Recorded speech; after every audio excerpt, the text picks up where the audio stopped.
தமிழ் சினிமாவின் மிக சிறந்த 10 இயக்குனர்களை பட்டியலிட்டால் அதில் இயக்குனர் ஸ்ரீதருக்கும் நிச்சயம் ஒரு இடம் உண்டு. தொடர்ந்து நடிகர் திலகம் சிவாஜி படங்களை இயக்கி வந்த ஸ்ரீதருக்கு எம்ஜிஆரை வைத்து படம் இயக்கும் வாய்ப்பும் ஒரு நாள் வந்தது.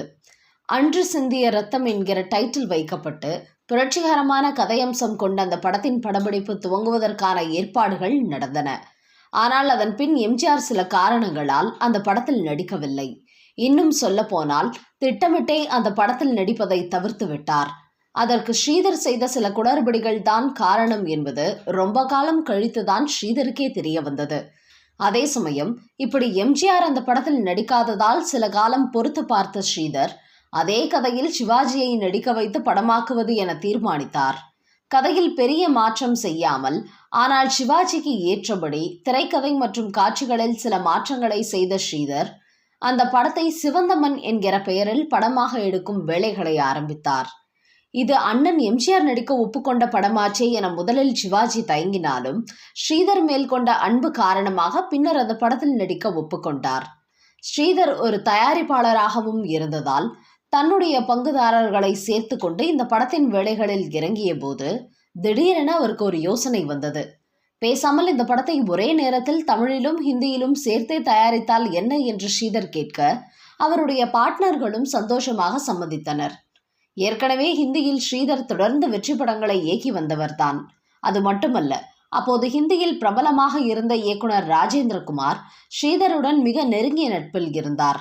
பிற்காலத்தில் இந்த ராஜேந்திரகுமார் தான் ஸ்ரீதர் மிகப்பெரிய பொருளாதார கஷ்டத்தில் இருக்கும்போது எதை பற்றியும் யோசிக்காமல் எம்ஜிஆரை போய் பாருங்கள், அவரால் தான் உங்கள் கஷ்டம் தீரும் என்று தக்க சமயத்தில் அறிவுரை சொன்னவர். அதன் பிறகுதான் உரிமை குரல் படத்தை எம்ஜிஆரை வைத்து துவங்கினார் ஸ்ரீதர். அந்த அளவுக்கு ராஜேந்திரகுமாருக்கும் இவருக்கும் நட்பு இருந்ததால் சிவந்தமன் படத்தின் ஹிந்தி பதிப்பில் ராஜேந்திரகுமார் ஹீரோவாகவும் தமிழில் சிவாஜி ஹீரோவாகவும் நடிக்க முடிவு செய்யப்பட்டது. இதில் பாலிவுட்டுக்கும் கோலிவுட்டுக்கும் என ஒரே கதாநாயகியை நடிக்க வைக்கலாம் என முடிவு செய்த போது அப்போது பாலிவுட்டில் பிரபலமாக இருந்த ஹேமமாலினியை ஒப்பந்தம் செய்யலாம் என ஸ்ரீதர் சொன்னார். இதை கேட்ட பார்ட்னர்கள் திகைத்து போனார்கள். காரணம், ஹேமமாலினி ஸ்ரீதரின் டைரக்ஷனில் நடிக்க ஒப்புக்கொள்வாரா என்பதுதான். அப்படி அவர்கள் நினைக்க காரணம், ஸ்ரீதருக்கும் ஹேமமாலினிக்கும் இடையே பழைய பஞ்சாயத்து ஒன்று தீர்க்கப்படாமலேயே இருந்ததுதான். விஷயம் இதுதான். 1965 இயக்குனர் ஸ்ரீதர் தமிழில் வெண்ணிற ஆடை என்கிற படத்தை இயக்கினார். அந்த படத்தில் தான் முதன்முறையாக ஜெயலலிதாவை கதாநாயகியாக அறிமுகப்படுத்தினார் ஸ்ரீதர். ஆனால் அந்த படத்தில் ஒரு புது கதாநாயகியை அறிமுகப்படுத்த வேண்டும் என கதாநாயகி தேர்வை அவர் நடத்தி கொண்டிருந்த போது அவரிடம் வாய்ப்பு கேட்டு வந்தவர்தான் ஹேமமாலினி. அவரை வைத்து சில போட்டோக்கள் எடுத்து பார்த்த ஸ்ரீதருக்கு எதுவும் திருப்தியாக அமையவில்லை. காரணம், ரொம்பவே ஒல்லி குச்சியாக இருந்தார் ஹேமமாலினி. அதனால், நீ ரொம்ப ஒல்லியாக இருக்கிறாய், வத்தலும் தொத்தலுமாக இருந்தால் எப்படி ரசிகர்கள் உன்னை ரசிப்பார்கள் என்று கூறி அவரை நிராகரித்து விட்டார் ஸ்ரீதர். அதன் பிறகுதான் ஜெயலலிதாவை ஒப்பந்தம் செய்தார். ஆனால் ஸ்ரீதர் தன்னை இப்படி உருவத்தை காட்டி அவமரியாதை செய்து புறக்கணித்ததை ஹேமமாலினியால் ஜீரணித்துக் கொள்ளவே முடியவில்லை. ஆனால் கொஞ்ச நாட்களிலேயே காற்று ஹேமமாலினி பக்கம் வீச ஆரம்பித்தது.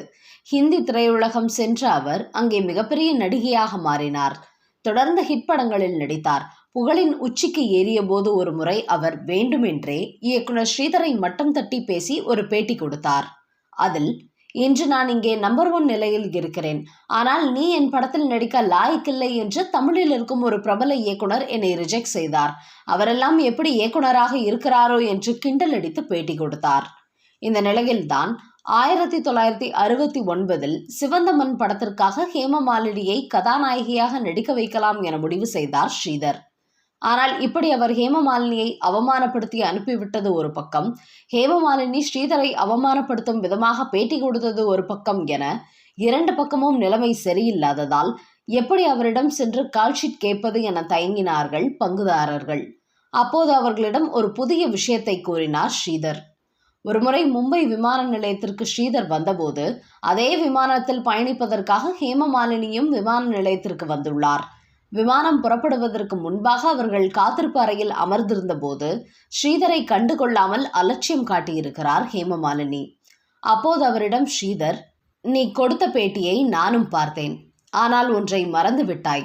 வெண்ணிற ஆடை படத்தில் நடிப்பதற்காக நீ வந்தபோது உன்னை ஆடிஷன் செய்து நான் எடுத்த புகைப்படங்கள் இப்போதும் என்னிடம் அப்படியே இருக்கின்றன.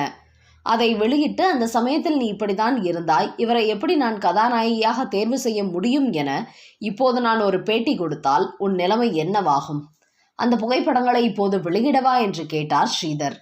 அவரிடமிருந்து இப்படி ஒரு அஸ்திரம் வந்து தன்னை தாக்கும் என எதிர்பார்க்காத ஹேமமாலினி, அந்த புகைப்படங்கள் இப்போது வெளியானால் நிச்சயம் தன் பெயர் டேமேஜ் ஆகும் என்பதை உணர்ந்து உடனடியாக சுதாரித்து கொண்டு, மன்னித்துக் கொள்ளுங்கள் சார், தெரியாமல் பேசிவிட்டேன், எதையும் மனதில் வைத்துக் கொள்ளாதீர்கள் என்று அங்கேயே ஸ்ரீதரிடம் மன்னிப்பு கேட்டார்.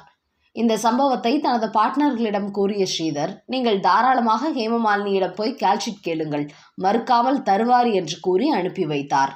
அதே போல ஹேமமாலினியும் எந்த மறுப்பும் சொல்லாமல் சிவந்த மண் படத்தில் நடிக்க ஒப்புக்கொண்டார்.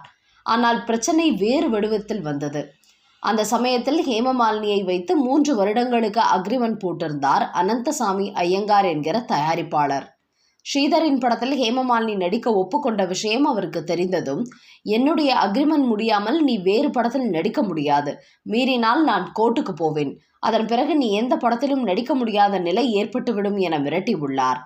இதனால் பயந்து போன ஹேமமாலினியின் தாயார் ஸ்ரீதரிடம், தயவு செய்து இன்னும் 2 வருடங்கள் பொறுத்து கொள்ளுங்கள், அல்லது வேறு கதாநாயகியை பார்த்து கொள்ளுங்கள், ஒப்பந்தத்தை மீறினால் என் மகளின் எதிர்காலம் தேவையில்லாமல் கோர்ட்டு வழக்கு என பாலாகிவிடும் என்று கெஞ்சினார்.